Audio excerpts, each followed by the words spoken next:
continuing our reading in Abraham Hannibal and the Battle for the Throne by Francis Summers Cox. Today is chapter 12, The Page Boy and the Prince, and the year and date is May 1707. Then came the extraordinary Sunday in late spring, when Abraham had some time off and was outside one of the churches near the palace drawing it.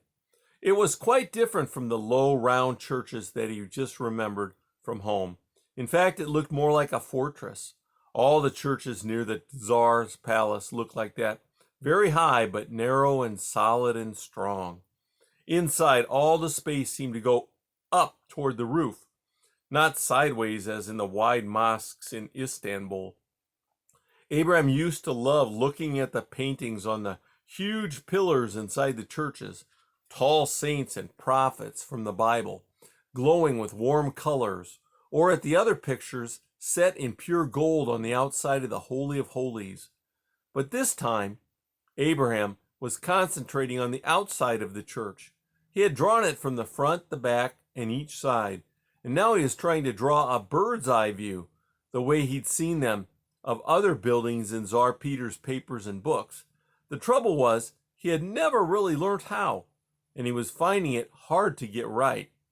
He suddenly realized that a giant figure was standing behind him, looking down at his drawings. "And where did you get hold of that pen and ink and paper, my young African?" asked the Tsar in his most dangerous voice. Abraham decided there was nothing else for it. "I have taken them from you, most gracious Majesty. I think you had plenty, very plenty, and also you like if I learn new things." "Oh, I do indeed," roared the Tsar. Abraham took a deep breath and braced himself for a beating, but the Tsar just continued talking in a normal, quieter voice. "Well, in that case, you'd better learn how to do these things properly. Let me give you a hand. He looked at the drawing. Not bad, not bad. And you've had no lessons at all, I suppose?" Abraham shook his head. The Tsar sat down on the nearest step and made Abraham sit down next to him. For a king, he didn't seem to mind roughing it. In fact, he positively liked it. He shook his head thoughtfully. "It's a strange thing when a boy from the jungle, who's never had schooling, is better at things I value than my own son is. You stood up to me from day one, my boy. My own son has never done that in his life. He'd rather sneak off, keep out of my way, do anything rather than face my anger. I've struggled and struggled to give this country of mine a modern army and a navy. But is my son interested in helping my work? Huh! Can you see him attacking the walls of an enemy city? Ha! And there you are, Abraham, wanting to be a soldier since you were so high." And he gave Abraham a thump round the shoulder that nearly knocked him off his step. "Then there's this drawing of plans. I've been trying to get Alexis to learn the basics for years. Building fortresses, defending cities, that's what we need skills in. He hates it. He'd rather sit with those long beards, his priest friends, reading the Bible." Abraham couldn't catch every word, every single word, but he thought he was getting the general idea. In any case, even if he couldn't understand all the words, he could understand Peter's mood. The Tsar suddenly jumped up and started striding around, waving Abraham's papers violently as he spoke. His voice was getting louder, and the whole left side of his face was beginning to twitch. "In God's name, what's the use of the Bible when the Swedes are waiting to take over Russia? If Alexis were Tsar now, well, he wouldn't be Tsar. Have been defeated long ago. King Charles of Sweden would be sitting on the throne here in Moscow." Peter took a couple of deep breaths and began to calm down. "I'd like to show my son what can be done by someone who puts his mind to it. Be in my private sitting room this evening." And that same evening, Tsar Peter's conversation with Abraham had a result that shocked the whole palace.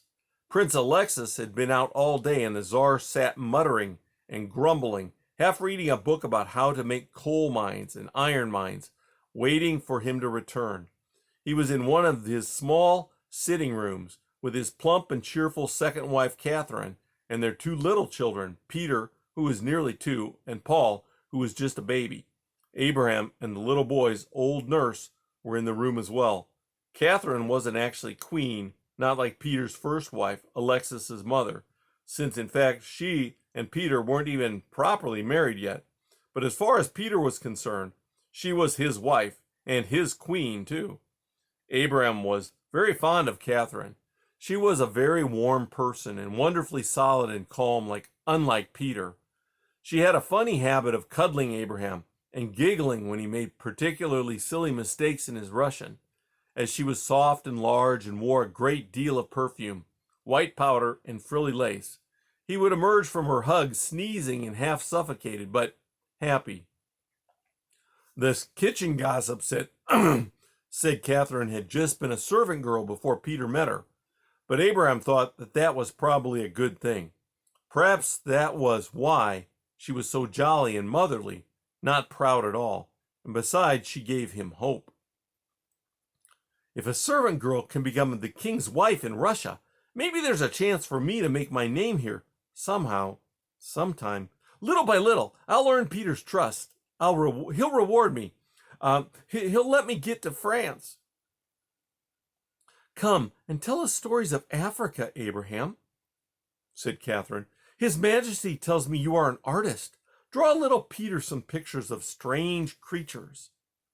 So Abraham sat on the floor drawing giraffes and zebras and elephants and lions for the little prince, and then he drew Hannibal, the African, leading a whole army of elephants, and wrote the names underneath them all in his bad Russian. Catherine came and sat on the floor next to him, with Peter in her lap, and they laughed and laughed at the funny pictures. And Abraham told them in his broken Russian about how he once had a lion of his own, and about the time he chased elephants away from his father's town, and about how he had left Ethiopia. Then the old nurse came and joined them on the floor with baby Paul, and told them all the story of the magic prince Gideon, son of Tsar Sultan, whose wicked, jealous aunts plotted to have him put out to sea in a barrel when he was a baby, but who grew to be a mighty hero and ruler of a fairy city. Catherine laughed and clapped and called to her husband, "Oh, Peter, darling, don't you think your black boy is like Gideon, our nurse's story? He was sent off to sea when he was small, just like Gideon, and who knows what he might become, maybe a hero, even a prince." Peter grunted rudely, but he did manage a smile. "Well, he hasn't got much competition from people around here. Most of my subjects seem to be half asleep. At least the boy is eager to learn, unlike some I could mention. Hey, what's that I hear?" And with strange, suitable timing, Prince Alexis was shown into the room. He was thin and tall, though not as tall as his father, and he had an awkward, nervous way with him. His eyes were set too close together in his narrow face. Abraham scrambled to his feet, and Catherine picked herself up heavily and sat down in a chair with baby Paul. "Come here, boy," commanded Peter. "I have something to show you." The prince slowly stepped across the room and bowed low in front of his father. "Look!" roared the Tsar, and Abraham suddenly realized that Peter was holding out the drawings of his church he'd done that afternoon. Alexis took them, looked bewildered. There was a pause. "Well, what have you got to say?" "I don't know what to say. They're drawings of the church," stammered the prince. "Of course they are. And do you know who did them? This black boy from the jungle who's never had a drawing lesson in his life. He has more talent in his black little finger than you have in your whole body, and his great aim is to be a soldier. How long have I tried to train you for a position of command in the army?" Peter's voice grew high and piping, like a silly girl's in a play. "But you'd rather sit with your long-haired, bearded friends, reading the Bible while our enemies hammer on the gates of Moscow. Or worse still, you sit plotting with the Longbeards, plotting to undo all my work." Alexis simply stood and stared at the ground.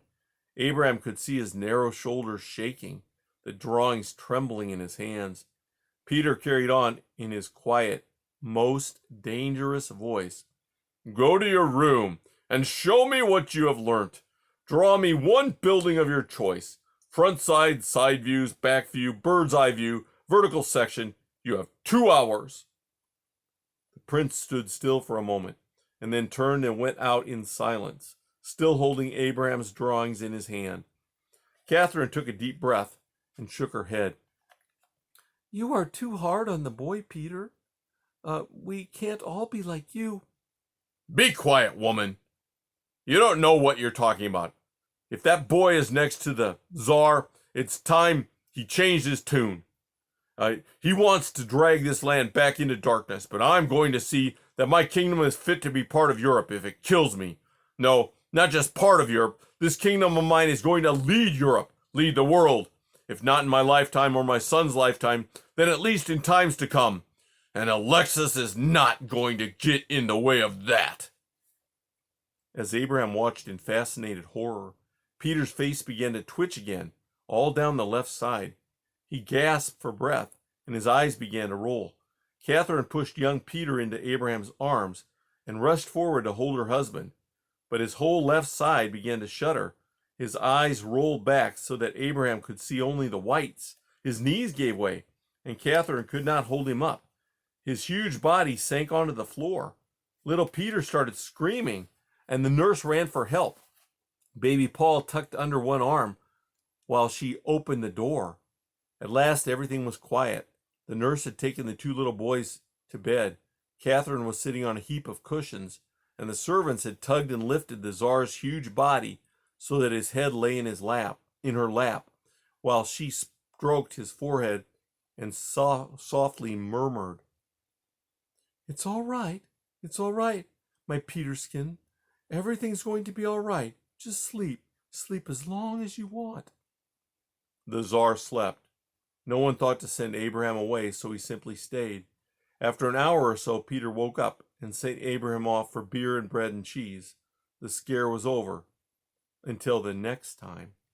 The Tsar and Catherine ate and gave Abraham some food. Time for bed, I think, said Peter. I feel as if I've just done a 20-mile march. At that moment, the sound of a gunshot echoed along the palace corridors. The 3 of them looked at each other and made for the door. People were shouting and running and downing round in confusion. It's the prince's room, said someone.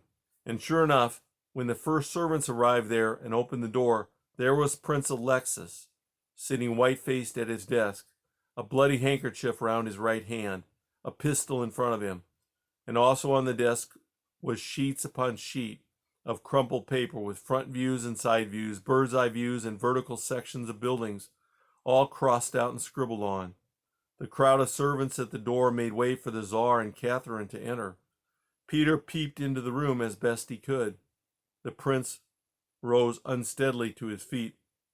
I'm sorry, Father, he said. I was cleaning my gun and there was an accident. I've hurt my hand. I don't think I'll ever be able to do these drawings for you. Not now. And that's the end of chapter 12.